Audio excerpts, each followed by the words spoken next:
रांची के नगड़ी में रिम्स 2 की ज़मीन को लेकर एक बार फिर जोर शोर से विवाद खड़ा हो गया है।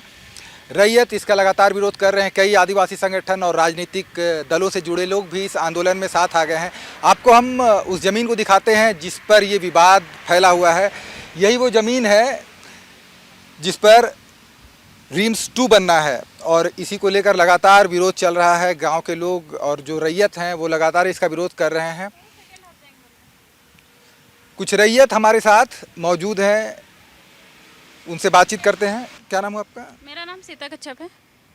क्या किस बात को लेकर विरोध है आपके?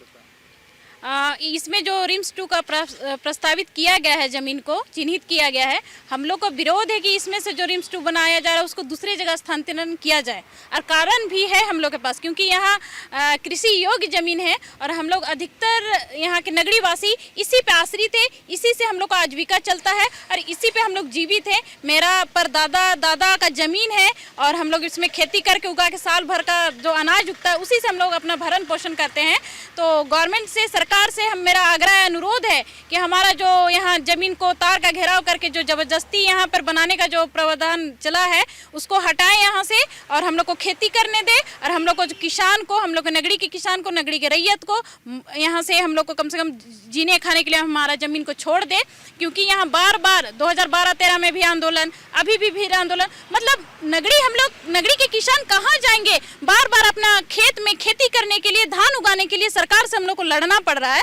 अगर आप यहाँ लॉ कॉलेज बना दिए तो पापा एक बार बना दिए, दूसरा बार छोड़ दीजिए ना, कि बाकी जमीन है वहाँ जिएगा, खाएगा, उगाएगा, ये सोच के छोड़ना चाहिए। अब छोटा मोटा जमीन बचा है, सरकार उसको भी लेना चाह रही है, तो फिर हम लोग जाएंगे कहाँ, खाएंगे क्या? अच्छा, ये सरकार का कहना है कि 1957-58 में इस ज़मीन का अधिग्रहण हुआ था बीएयू के लिए। उसके बाद 2012-13 से आप लोग का रसीद भी कटना बंद हो गया है। जी, अब देखिए यहाँ अधिग्रहण हुआ ही नहीं है। अगर आप बोल रहे हैं तो प्रूफ दिखाइए ना। अधिग्रहण किए थे तो मेरा जो नोटिस आना चाहिए ग्राम सभा में, वो नोटिस कहाँ आया है? बिना नोटिस का यहाँ बोल दीजिए कि यहाँ अधिग्रहण हुआ है, तो ऐसा तो गलत है ना। बिना नोटिस का यहाँ ये हुआ है, इस तरह का काम हो रहा है। जब हम लोग ग्रामीण चाह रहे हैं, बार बार हम लोग सीएम से मिलना चाह रहे हैं कि एक बार हम लोग से मुलाकात कर ले, क्या चाहते हैं हम लोग को ग्राम के पक्ष में, हम लोग के ग्रामीणों के पक्ष में क्या चाहते हैं, हम लोग सुनना चाहते हैं। पर हम लोग उसका गेट पर जा रहे हैं तो हम लोग को 1 किलोमीटर दूर भगा दिया जा रहा है। मतलब यहाँ से बैठना भी नहीं है। 4 जन खड़े हैं, नाली में बैठा हुआ है सब मेरा गांव के लोग, वहां जाके वहां से भगा दिया जा रहा प्रशासन की, नहीं आप यहाँ बैठ नहीं सकते। तो जब अबुआ सरकार अबुआ आदमी को देखना तक नहीं चाह रहा है तो जमीन पे क्यों नजर डाल रहे हैं आप? अरे यहाँ आपको बता दें कि 2012-13 का लड़ाई में खुद शिबू सोरेन जी ने आके कहा है कि सरकार को किसी भी हाल में जमीन को नहीं देना है। आप लोग खेती कीजिए ना, जो तो नहीं यार, हम आप लोग के साथ में हैं। ये बयान देके गए हैं। आज उन्हीं के सीएम, उनका बेटा यहाँ पे सीएम बने हैं झारखंड के। तो सोचना चाहिए कि जब मेरे पिताजी नहीं बनना चाह रहे थे कि यहाँ नहीं कुछ हो, विकास का काम ना हो, वहाँ किसान खेती करे, तो फिर उनको भी सोचना है कि चलो इस जमीन को छोड़ दे। और बहुत सारे जमीन है, उपलब्ध है अगल बगल क्षेत्र में, तो वहां जाके अपना रिम्स 2 बनाए। और भी लोग हमारे साथ मौजूद हैं। क्या नाम है आपका? बलगू राव। बलकू जी, इस आंदोलन में राजनीति भी आ गया है, ऐसे चर्चा है। देखिए, एक समाज माने शिक्षित समाज का या तो जागरूक इंसान का मतलब जनता का यही है, जब सरकार नहीं सुनती है तो विपक्ष के पास जाया जाता है। और ये भी कहा जाता है विपक्ष अगर मजबूत न है तो सरकार बढ़िया से नहीं चलता है।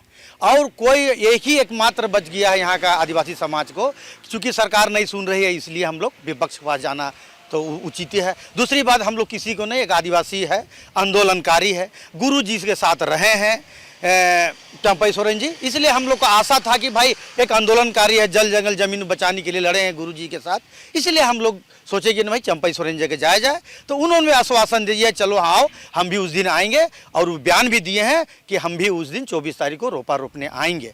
और मैं ये कहना चाहता हूँ, गुरु जी का हर एक अच्छा पुत्र का एक एक होता है कि पिताजी का सपना को पूरा करने के लिए, चूंकि बाप जब बेटा को पढ़ाता लिखाता है अफसर बनाने के लिए, उसे एक सोच रहता है, कोई भी इंसान को पढ़े लिखे अफसर बने, अच्छा से रहे, नशा मुक्त रहे, इज्जतदार बने।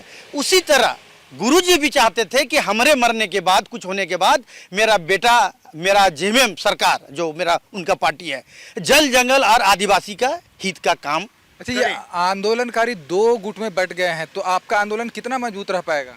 देखिए आंदोलन तो होगा, जनता जाग चुकी है, यहाँ आएगा। हाँ ये है कि कुछ लोग, खास करके कुछ लोग ये आंदोलन को भटकाने के चाह रहे हैं, चूंकि जान रहे हैं कि आंदोलन में ये सरकार का बुराई होगी। सरकार को मैंने पूरा राज जानेगा कि ये सरकार अच्छी नहीं है, आदिवासी की जमीन लूट रही है। इसलिए कुछ लोग चाह रहे हैं कि आंदोलन ना हो, रिम्स 2 बने, भले यहाँ के जनता कुछ हो ना हो, लेकिन वो चाह रही है कि सरकार के चमचेगिरी में वो कह रहा है कि यहाँ पर आंदोलन ना हो, इसलिए कुछ लोगों को भटकाया जा रहा है। खबर का मतलब बवाल न्यूज, हमारे चैनल को सब्सक्राइब जरूर करें।